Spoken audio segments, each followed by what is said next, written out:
have a theory about narcissists not really being narcissists. And we're mistaking a lot of narcissists for people who are autistic. Hear me out. Hear me out. So you all know I have a trans son, and I do a lot of research, and I discovered that 25% of people in the trans community are autistic, whereas only 5% of people in the cisgender community are autistic.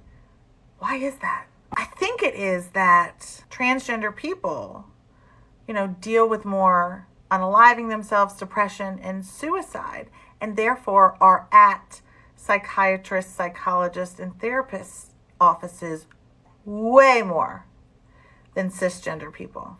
And because they are there, they have the opportunity to see a professional and get diagnosed as autistic.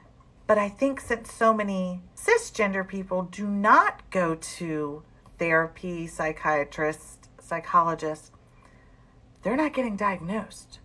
They're high-functioning autistic people walking around having difficult relationships with people and difficulties communicating with people and being understood. Okay, listen. Can you figure out whether I'm talking about an autistic Asperger's person or a narcissist? They're not great in social settings and understanding social cues. They're not very empathetic. They speak hard truths.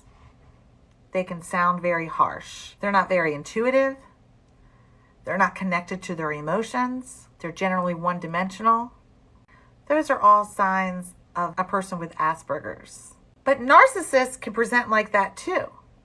The difference between the two is people who have Asperger's are acting this way because of the way their brain works, and not because they're trying to control you or be manipulative.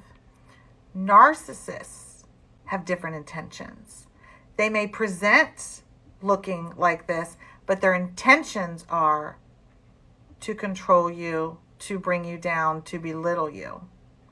So they can present the same, but have different intentions. So if 25% of the trans community is autistic on the spectrum, it would make sense that 25% of the cisgender community is autistic as well. We just don't know it because they're not getting in to get tested. So these people in your life that you think are narcissistic, or if you've been called narcissistic multiple times through your life by people who actually know you, maybe you're not. Maybe you have Asperger's.